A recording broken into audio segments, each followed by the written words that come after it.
All right, let's talk about Isaiah 62 to 66.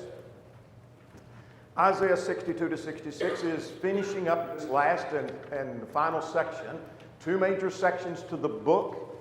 And that is the judgment from God, the Assyrian period, and comfort from God, the hope for troublesome time, and the remnant returns. And we're in this section that we started last time on the future glory. I don't have a section in your handout for what passages deal with are messianic. And that's because our answer would be all of it. Now, that doesn't mean every verse does, but basically, if you wanted to highlight the section, you'd highlight this whole section of 62 to 66. It is messianic. So if you're marking those sections, you might just mark 62 to 66 as being messianic. That whole section is messianic. Now, we'll distinguish some of the variation as we go along. So we're in this section called Future Glory. The focus is, and you're looking for this in your handout, the focus is on spiritual Zion. And as the prophet has done throughout, he talks about the present condition in contrast to the future. Now, there are times that he must be alluding to the future in their coming back from Babylonian captivity, which hadn't even happened yet. That is, the captivity hasn't even happened yet. But ultimately, he's pointing to the future under the Messiah. And so that's what we're going to be focusing on, is spiritual Zion and spiritual, the glory of spiritual Zion. Here's what we're going to see in these chapters. Chapter 62 is simply called Promises and Assurance to Zion. Chapter 63, the first 14 verses, we set to itself God's loving kindness. And then we break that at verse 15 for this reason, because there's a prayer and God's answer. And there's three things there. There's the prayer they offer, their confession for sin, their plea for mercy, and their confession of sin, and then God's response to that. And so that begins at 63:15 and goes through the end of 65. So all of 64, part of 63, and all of 65 fit into that section. Chapter 66 is the final rebuke and promise. It's fitting that he ends the book on that, because that's what the book is about, is rebuke and promise. And there is the rebuke for a nation in sin, chapters 1 to 39. There's the promise from chapter 40 on, and the hope that is in the Messiah. So let's look at the promises and assurance, chapter 62. Now, 62 deals with these two things, promise and assurance. Three things happen here, and we're going to subdivide each one of these sections. That God's not going to rest until he brings salvation to Zion. And we see that in verses 1 to 5. Then we see God's protection for Zion, chapter 62, 6 to 9, and then 10 to 12, the proclamation to get ready for salvation is coming. So let's look at verses 1 to 5 now. There is some discussion among students and commentators about chapter 62 as to who is speaking. Is Isaiah speaking? Of course, Isaiah is recording this, obviously, and writing it, but is the voice that's supposed to be speaking, is it Isaiah? Or is it Jehovah, God the Father, or is it the Messiah? It seems to me that the Father is most likely the one that's speaking, if you think it's someone else or that it's the Messiah. I don't know that any injustice is done, but it makes sense that it's the Father to me. So here's what we're going to see now. God's not going to rest until he brings salvation to Zion, verses 1 to 5. First of all, verse 1. God will not hold his peace. In other words, he's not going to sit idle until his plan to bring salvation is fulfilled. And so God's not going to let up until that's accomplished. Let's get that in verses 1 to 5. Now, verse 1 says, "For Zion's sake I will not hold my peace, and for Jerusalem's sake I will not rest until her righteousness goes forth as brightness." And so God's not going to rest. I'm not going to sit idle until this is accomplished. I'm going to bring salvation. This is talking about, obviously, the Messiah that we've been talking about since chapter 53. Now, look at verse 2. Following the second one, the Gentiles will see the righteousness that's brought in.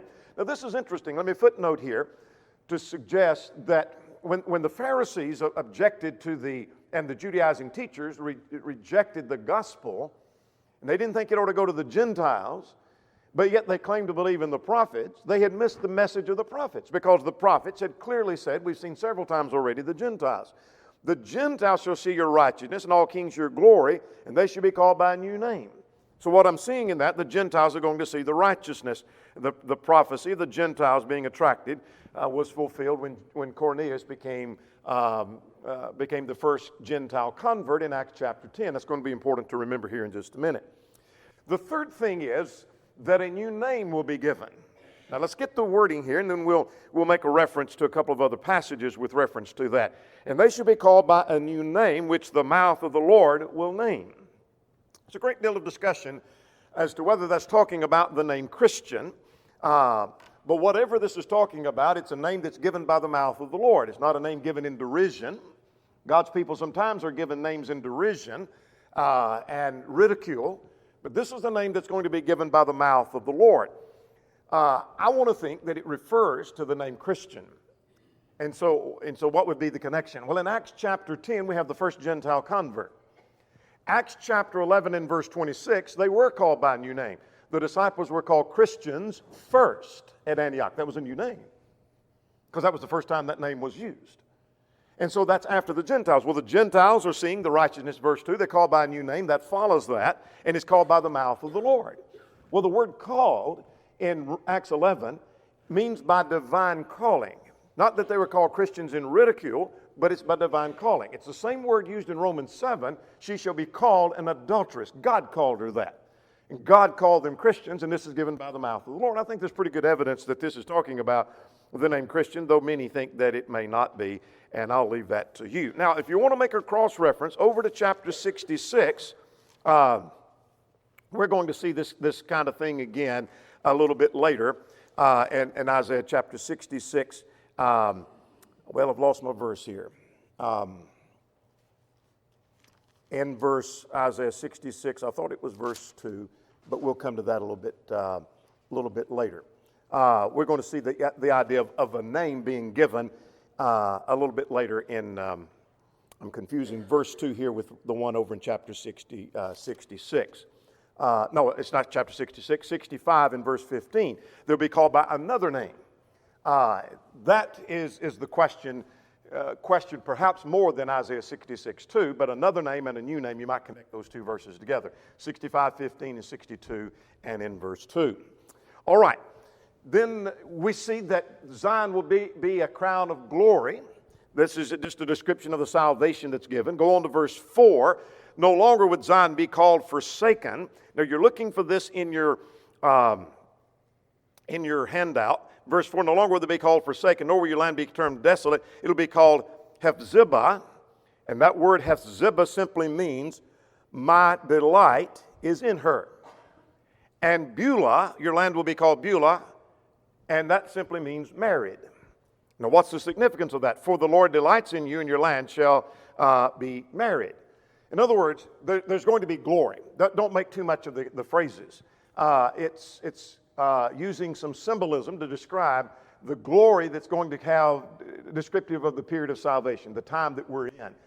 So God's delight's going to be there. They're going to be married. No longer will they be called forsaken. And then notice at verse 5 to wind that up, God will rejoice in them. Now God's not rejoicing in the nation at the present because they're in sin and they put their trust in other things other than Him. But notice He ends verse 5, so your God shall rejoice over you. So what's the picture? Well, the picture is that just as a bridegroom rejoices over his bride, then God rejoices over you. So here's the picture in verses 1 to 5. God's not going to rest until He ushers salvation in, talking about the period of the Messiah. It's going to include the Gentiles. There'll be a new name. There's going to be glory. They're no longer going to be forsaken. No longer will God not rejoice in them, but God will be rejoicing in them. Now let's move on to verses 6 to 9. In 6 to 9, God's protection for Zion is found here. There is watchmen set to watch day and night. Watchmen are set to watch day and night. So God promises to protect Zion. That's the people of God. That's us. And they will not be threatened like Israel of old. Now what does it mean? Well, Israel of old, for example, were threatened by Syria. Syria could come in and take them. Same thing is true concerning Babylon. Is going to happen. But now God's going to protect Zion, the people of God. That's us. That's the New Testament. People of God. This is the day of the Messiah. God's going to bring protection. How does He do so? Well, look at verse 6. I have set watchmen on the walls of Jerusalem who shall never hold their peace you shall make mention of the Lord, and do not keep silent, and give him no rest till he establishes, until he makes Jerusalem a praise of the earth. Now, what's the point of the watchman? Well, the watchman here suggests that God promises to set protection for his people night and day. Now, what does that refer to? I'm not sure. It may include the apostles. That may include New Testament prophets. It may include elders. It may include any Christian who is set for the defense of the gospel. In other words, during this time of the Messiah, God's going to set watchmen to watch them and protect them day and night. Well, Titus 1, we just studied recently that God set elders into the church to watch for souls. That's part of the watchman. Apostles were part of the watchman. New Testament prophets were part of the watchman. Every godly Christian who tries to help those that are taken in a fault, Galatians 6:1, are in a sense a watchman. And so perhaps all of those may be included in that. Now notice the faithful shall petition God. Now notice at verse 6b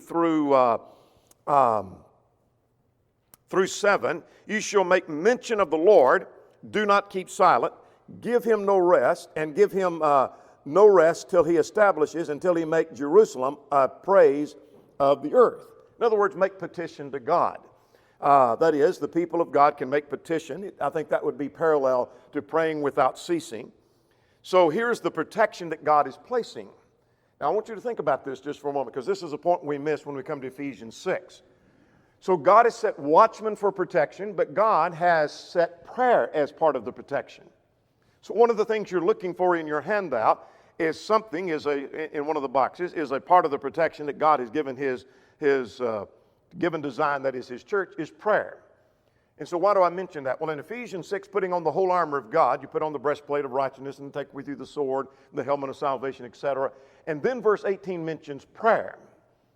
And I think in listing the armor, we list all the armor and leave out the prayer. Prayer, though it's not given a parallel, like it's parallel to a breastplate or to a helmet, it's just mentioned, it's one of the tools and part of the armor of fighting against the wiles of the devil. And so part of the protection of God's people is that we can petition our God. There's a very practical thing, lesson to be learned from that. Now look at verses 8 and 9 to finish that section. They'll not be invaded by others. Won't read every word, but notice the Lord has sworn by his right hand and the arm of his strength, showing that indeed God is a strong God. Surely I will no longer give your grain and food to your enemies, and your sons of the foreigners shall not drink your new wine, for which you have labored. Well, Israel would labor for something, and then maybe Assyria would come in and take it. They labor for something, and then Babylon comes in and takes it. Not anymore.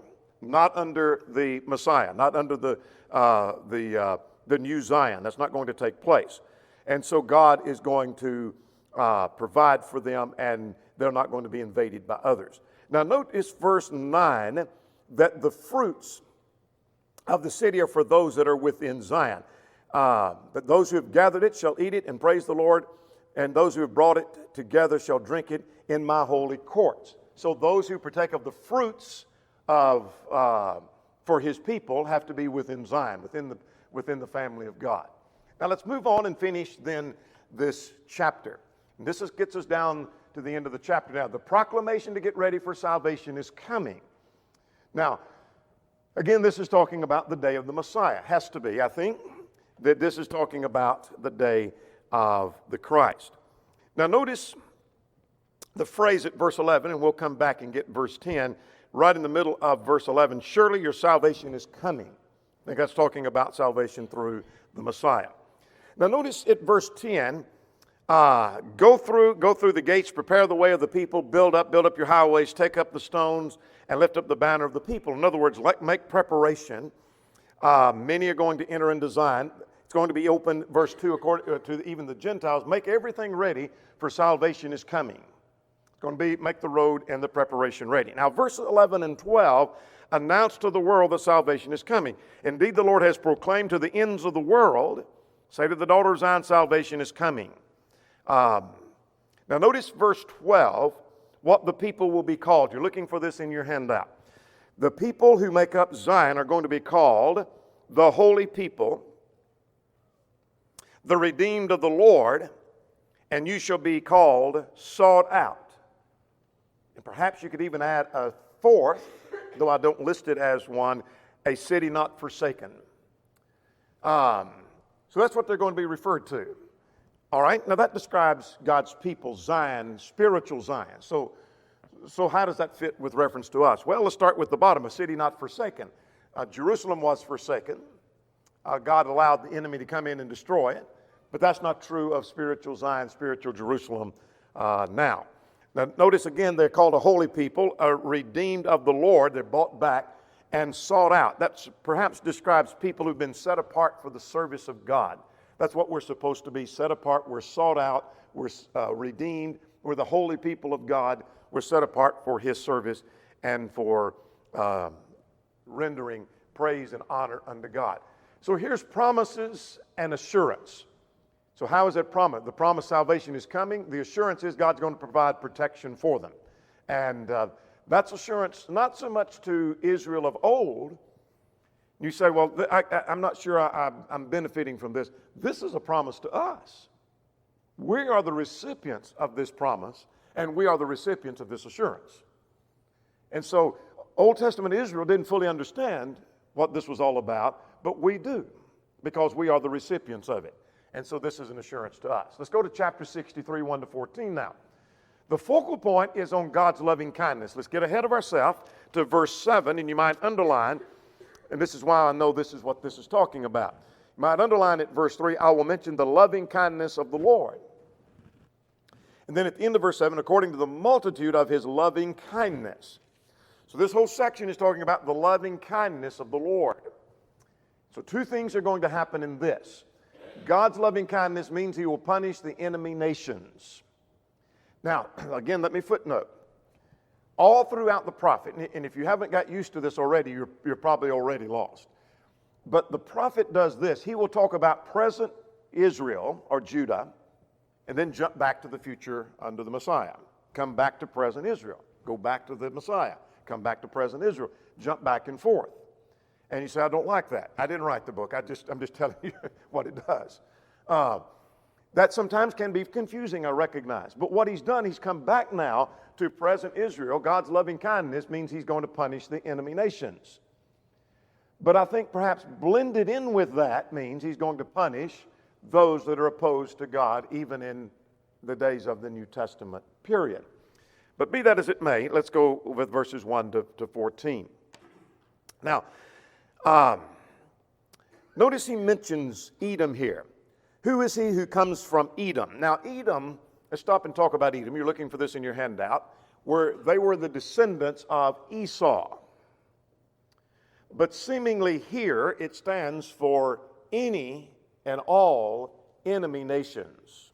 God does that often. He will talk about Edom, or He may talk about Egypt, or He may talk in places about Babylon standing for not just one nation, but all of them. And you say, well, why would you say that? And how did you arrive at that conclusion? It makes little or no sense when Edom is not the threat at the moment to mention God dealing with Edom when Assyria has been the biggest threat, and now Babylon is going to be the biggest threat, and beyond that, Persia is going to be the biggest threat, that He mentions God taking care of Edom. Edom's not a threat. So He must be using Edom as a reference to nations that are the enemies of God's people. But now let's look at another point. We're looking for this.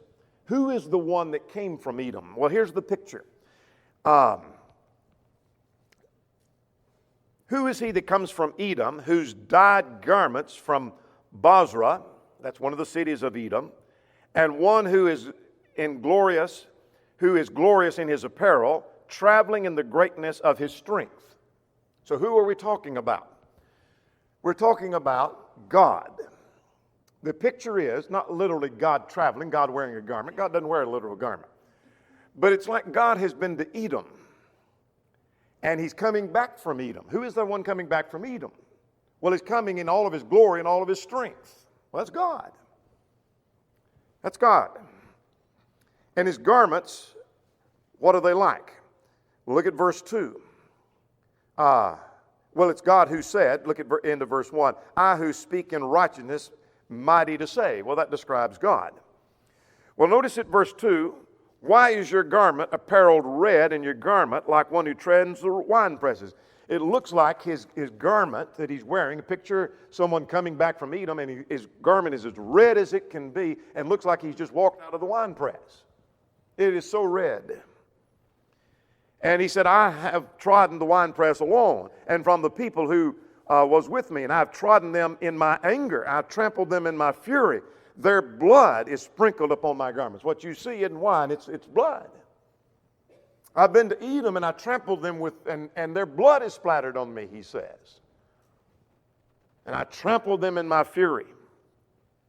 For the day of my vengeance is in my heart, and the year of my redeemed has come. And I looked, and there was no one to help me, and I wondered, and there was no one to uphold. Therefore, by my own arm I brought salvation for me, and by my own fury it sustained me. I fought this battle myself. There was no one to help me. I have trodden, verse 6, down the peoples of my anger and made them drunk in my fury. So here is a picture of God coming back from Eden with blood-stained garments. That's a picture that God's loving kindness, which he's going to talk about at verse 7, means he will punish the enemy nations. Here's a footnote. Not in the workbook, but this is a footnote for now. And that is, we often hear someone say, I want to hear more about God's love. I don't want to hear about God's wrath. I don't want to hear about doom and destruction. I don't want to hear all of that. I don't want to hear negativity. I want to hear something positive of his grace. Did you see what he's done here in this context? To talk about God's loving kindness means he'll punish the enemy. If God doesn't punish the enemy like Edom, he doesn't truly love those that are righteous.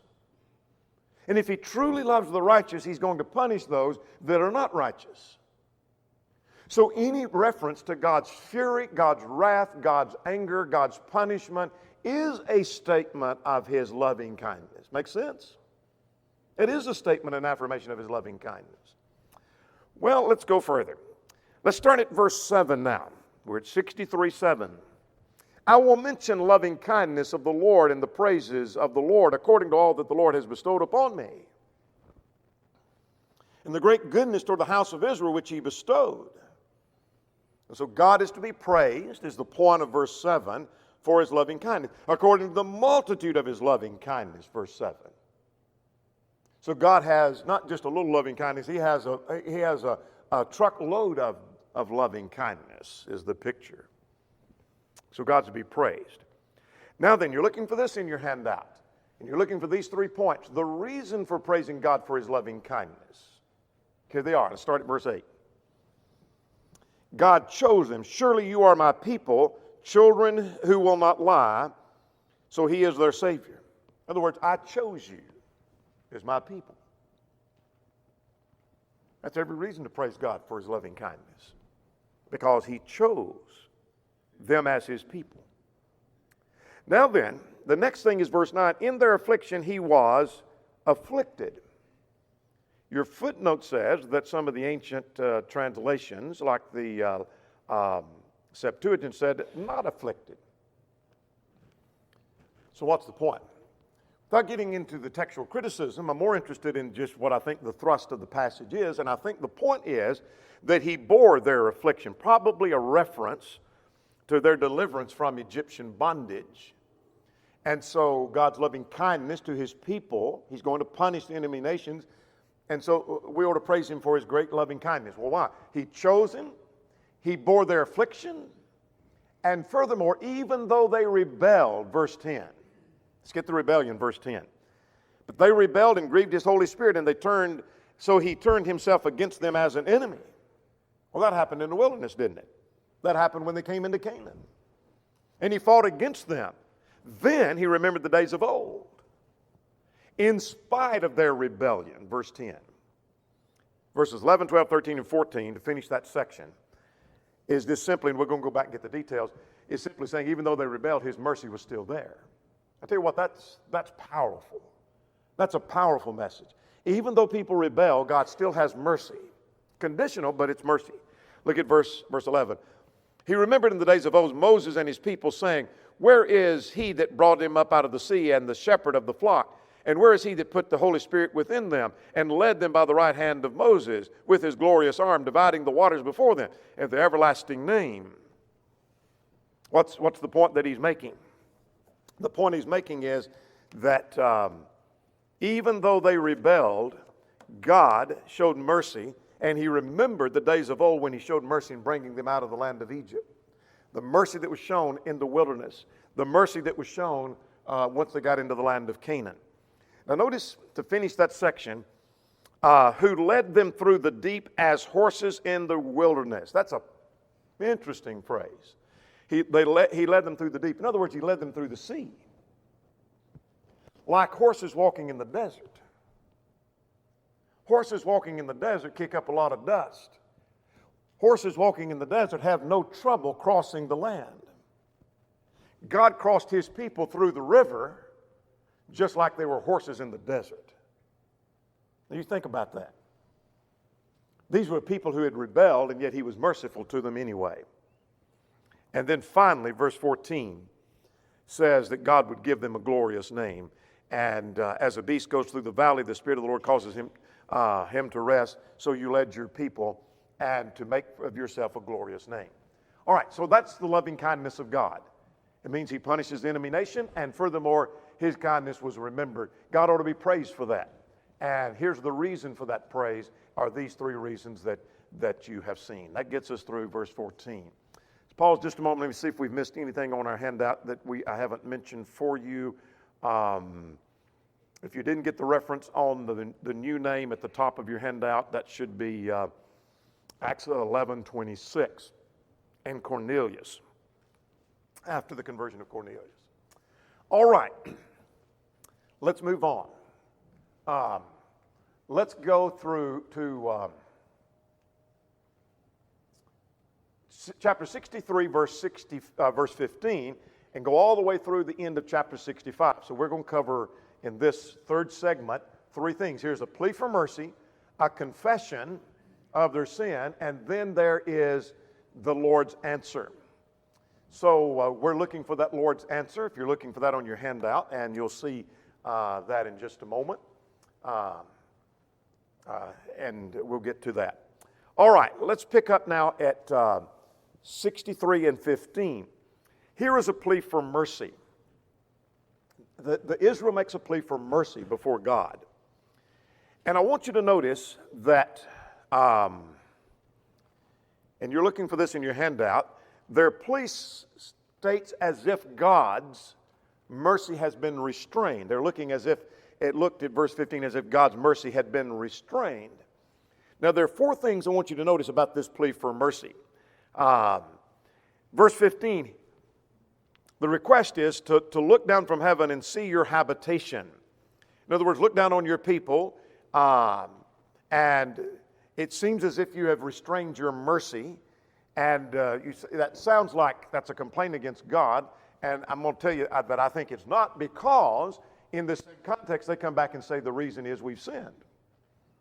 But it's worded as if you've restrained your mercy from us. So look down from upon your habitation and give us mercy. Look at verse 16.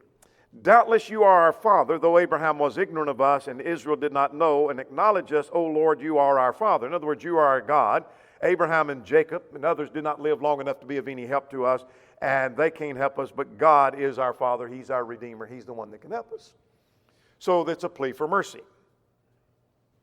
The third thing that's mentioned in verses 17 to 19 is we've become like those that did not know God.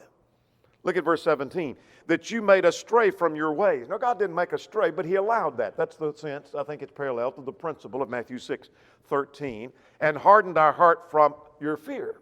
God didn't harden their heart, but God allowed their hearts to become hardened, is the point. And notice at verse 19, we have become like those of old whom you never ruled, and those who never called your name. Have mercy upon us, because we've become like those that didn't even know God. Now that ends chapter 63. Let's go to 64. Verses 1 to 4 says, make your presence known to us. Notice at verse 1, that you would come down. In other words, make your presence known. As a fire burns and causes water to boil, that you may make your name known to your adversary, that the nations may tremble at your presence. We want you to make your presence known.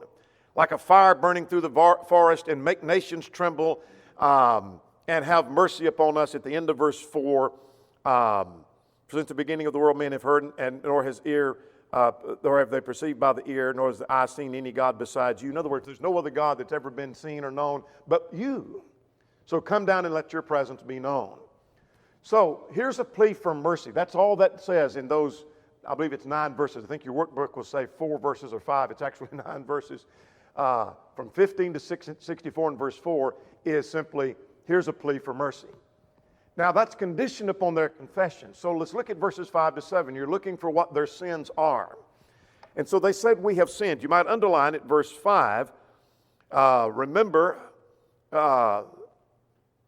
that you were angry, for we have sinned. You might underline, for we have sinned. Now, what is it that they have done? Well, verse 5, they're looking for 5 things right here in verses 5 to 7. And the first thing is that we have sinned and we need to be saved. Verse 6, we are unclean and we're like filthy rags. I'm going to try to be delicate here because this is a biblical picture, but this is what the text is talking about. That the filthy rags, it is trying to give a disgusting picture of their own righteousness. If you have the footnote and you have the workbook, you can check that, but if you don't, it basically refers to a woman during a certain period of the month. And the filthiness, your righteousness is like filthy rags.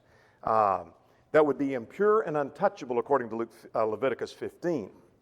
So I'm trying to be delicate, but that's all I know to say about that. That's the biblical picture. It's in other words, it's disgusting to God to see their efforts at their righteousness. The third thing is that we're like a leaf that the wind takes away. We have no stability. We're blown away. And none calls upon your name, verse 7. That no one calls upon your name. No one listens. We sin, and you have hidden your face because of our iniquities, verse 7. So that's the list of the sins that are found there, that we have sinned. So now verses 8 through 12 is a plea for God's mercy. Have mercy on us because we've acknowledged. Look at verse 9, and skipping verse 8. Well, no, I don't want to skip verse 8. That we're like the clay and you are the potter. Mold us and make us and shape us to be better people. But verse 9 I'm interested in. Do not be furious, nor remember iniquity forever. In other words, forget our sin. We've acknowledged, we've confessed, and please forgive us of our sin. It is a plea for mercy.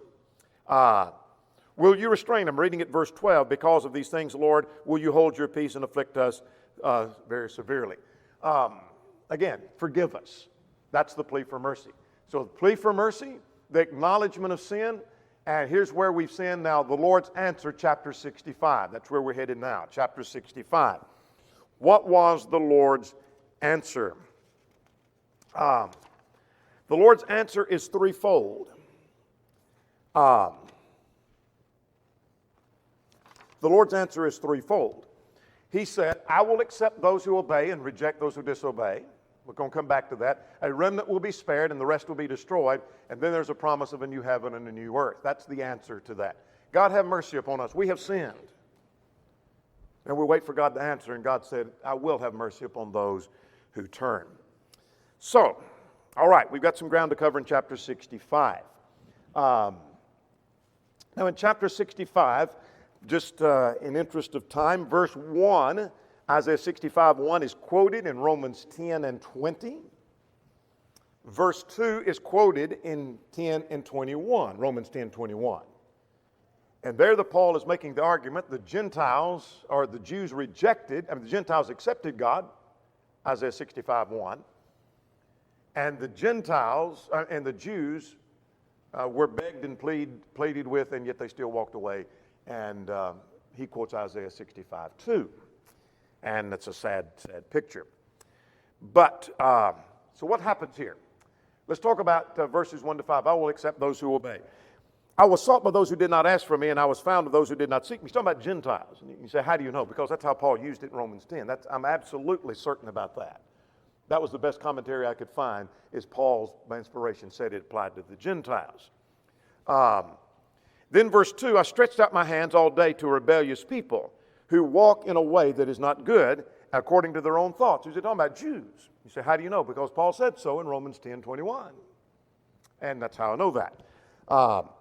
So the point is, God's going to accept. He'll have mercy upon those who obey, even Gentiles, but he's going to punish those who disobey. Now, he mentions their sacrifices to idols. They burn incense on altars of brick, verse 3. They eat swine flesh. They have this spirit of being holier than others. And God says, that's like smoke in my nostrils. It burns all day.